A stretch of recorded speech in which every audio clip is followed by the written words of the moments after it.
Namanya anak-anak, biarin aja. Coba aki-aki yang begitu.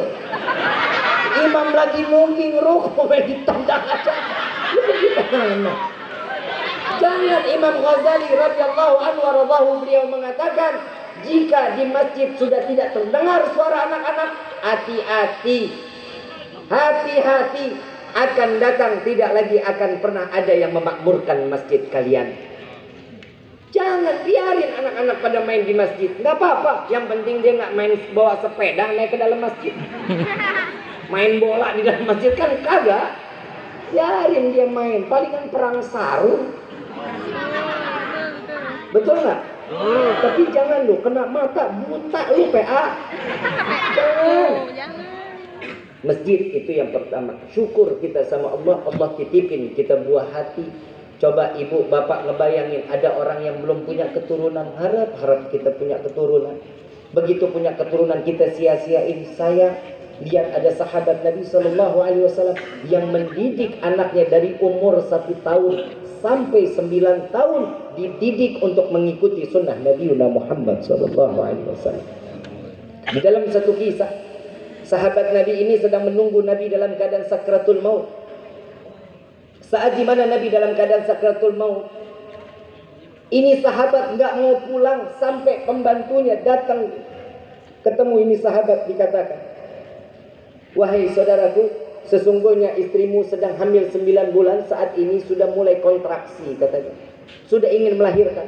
Dicuekin, nggak dijawab, fokus betul menghadap, ngelihat kepada Rasul Shallallahu Alaihi Wasallam.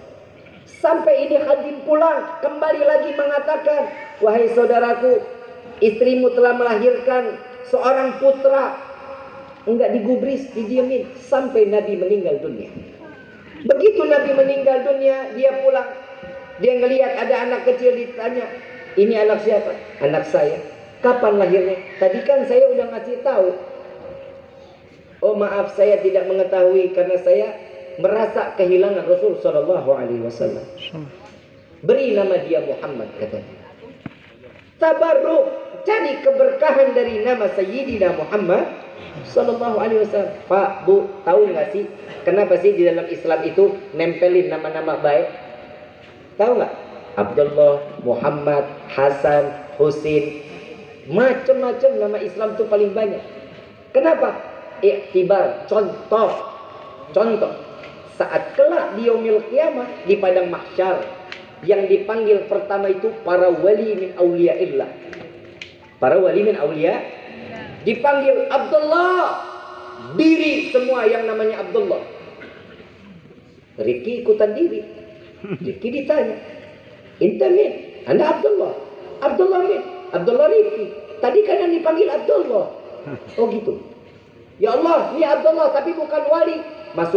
Masukkan dia bersama golongan para wali min auliyaillah yang bernama sama Abdullah, dimasukkan ke dalam surga ya Allah. Itu tandanya bahwa setiap manusia diberikan nama-nama baik, itu manfaatnya. Kelak di yaumil kiamat dipanggil Muhammad, Ahmad, begitu berdiri, ini siapa? Nama saya Muhammad, nama saya Ahmad. Kata Allah, ya udah masukin juga golongannya sama dengan orang-orang soleh dan orang-orang wali min auliyaillah. Alhamdulillah.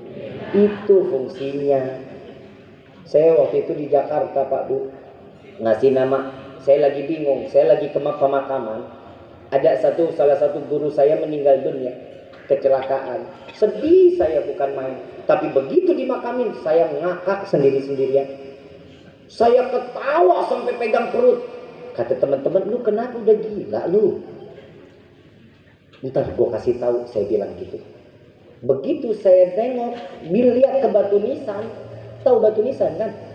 Begitu lihat ke batu nisan, namanya demi Allah Rabu bin Kamis.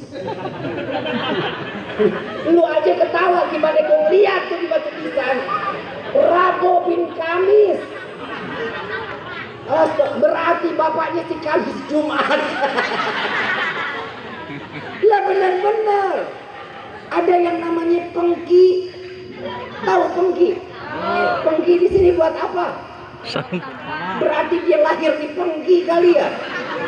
Tuh lihat. Kasih nama anak itu yang baik-baik. Syukur sama Allah kita diberikan anak titipan, itu adalah nama yang baik untuk anak kita. Doa itu, nama itu doa. Setelah sahabat memberikan nama Muhammad dari umur 1 tahun.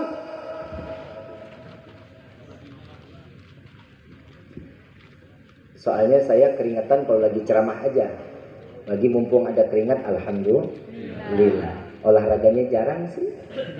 Makan tidur ceramah, makan tidur ceramah. Mantesan badan bengkak, habis 19 kilo naiknya, alhamdulillah. Ini berkah corona. Jadwal Allah. Dari umur 1 tahun Muhammad ini, setiap bapaknya mau sholat tahajud dibangunin Muhammad, disuruh bengong. Kebayang nggak, anak umur 1 tahun lagi enak-enaknya tidur tengah malam, disuruh bangun, suruh bengong, ngeliatin bapaknya sholat tahajud. Umur 2 tahun begitu juga, dibangunin si Muhammad kecil. Begitu duduk ngeliat sholat subuhnya sama tahajudnya. Begitu umur 3 tahun, dari mulai subuh udah mulai dibawa, ini anak 3 tahun dibawa untuk sholat subuh. Subuhnya, zuhurnya, asarnya, maghribnya, isyanya, terus dibawa ke Masjid Nabawi. Sampai ini anak umur Muhammad 5 tahun, Muhammad sudah hafid Quran, sudah hafal Quran. Sholat sunnah semua dijalani, puasa sunnah dijalani. Sampai satu waktu yang namanya anak udah umur 5 tahun kan kritis, banyak bertanya sama orang tua, wahai ayahku, dari selama ini aku berpuasa, aku sholat tahajudnya, aku melaksanakan sholat sunnah, engkau mengatakan sunnah Nabi Muhammad SAW. Siapa Nabi Muhammad SAW tersebut? Dibawa ini Muhammad kecil ke makbarah Nabi Yuna Muhammad SAW. Ini Muhammad, iya, ini kan Nabi Muhammad sudah nggak ada, Nabi sudah wafat. Kenapa kita harus mengikuti apa yang dijalankan oleh Nabi? Karena sesungguhnya apa yang kau jalani, lewat apa yang dijalani oleh Nabi, maka sesungguhnya inilah yang akan membawamu ke dalam syurga-Nya Allah. Sunnah jangan ditinggalin.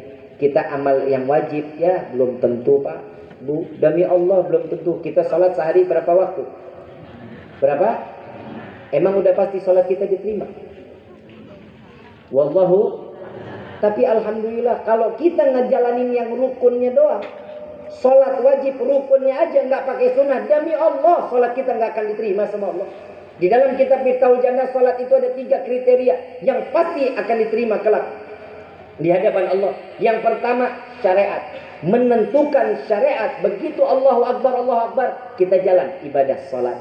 Kenapa? Karena itu syariat. Begitu kita sholat. Yang kedua setelah syariat apa? Hakikat. Kalau kita ngelihat orang sholat, kita lihat orang Allahu Akbar, Sami Allahu liman hamidah. Lagi ngapain itu orang? Hakikatnya sholat, terlihatnya sholat. Pikiran sama hatinya sholat nggak? Belum tentu. Yang terakhir itu makrifat, hati sama pikiran nyambung, tembus sampai kepada Allah. Itu yang sholat kita diterima. Ya, kita boro-boro nambus sampai ke Allah. Allahu Akbar, kompor belum dimatiin kita ingat.